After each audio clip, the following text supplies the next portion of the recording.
they tried to manipulate the footage to make the defendants look bad. What did you mean by that?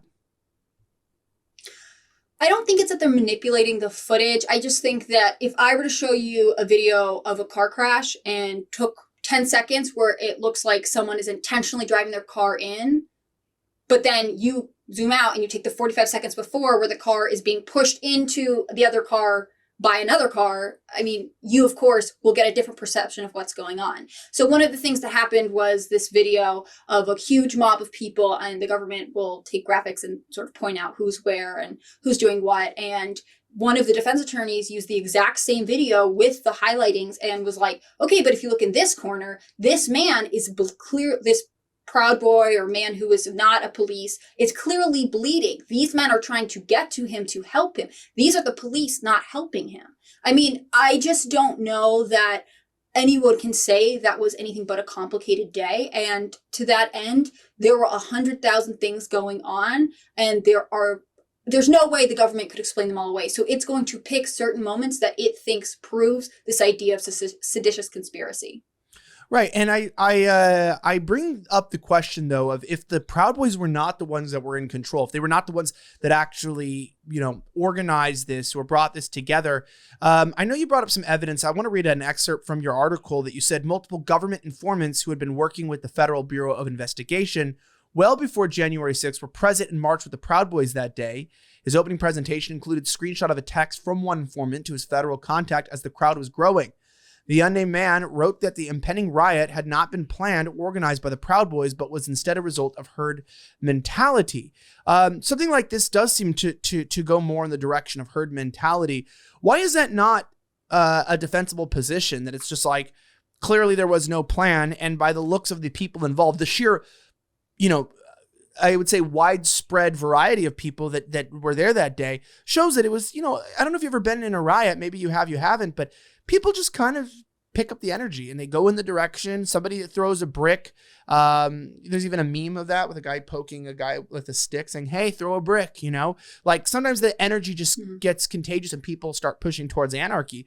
Like why is herd mentality not something that could be a plausible explanation for this? And the government chooses to have a seditious representative.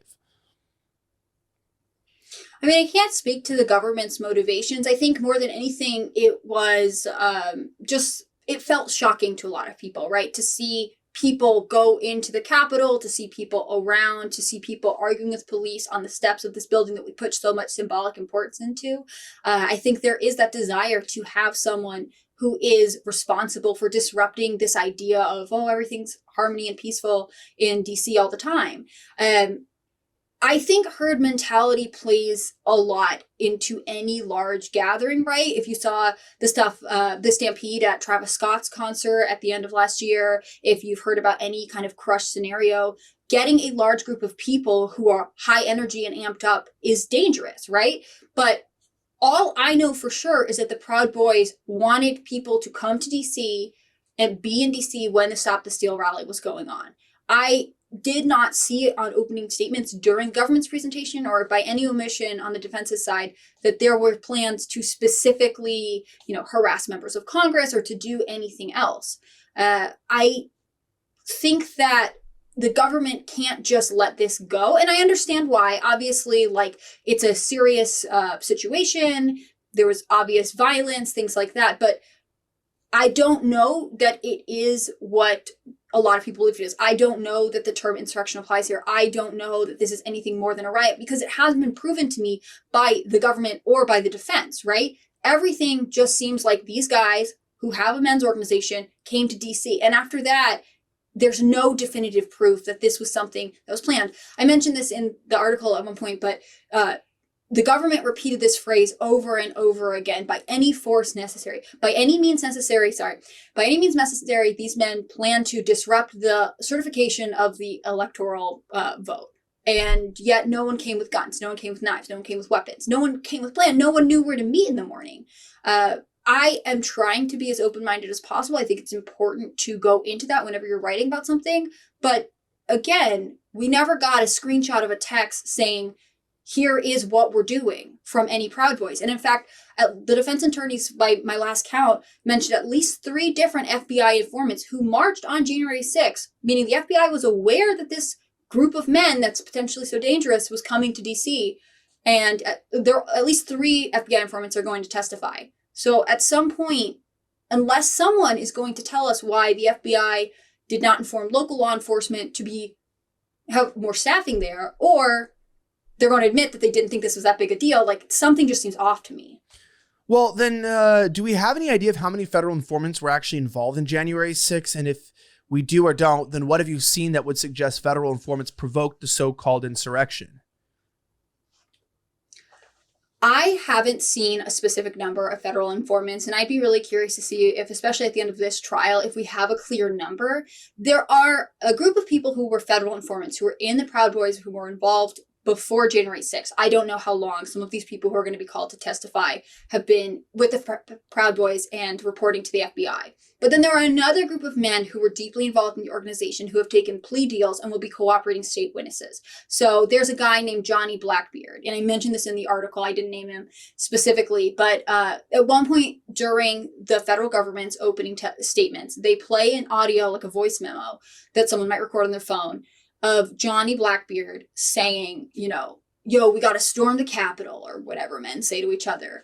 And hours later, Enrique Tarrio responds to it with the voice memo, and he sounds really groggy. It sounds like, apparently it was recorded at like 7 morning, and he's like, hey, I'm just hearing this. You want to storm the Capitol? Like, he does not sound like, yeah, man, this sounds like a good idea. He sounds very unsure. And this was the big crescendo of the government's opening statements. This audio from a guy, Johnny Blackbeard, who's a cooperating state witness.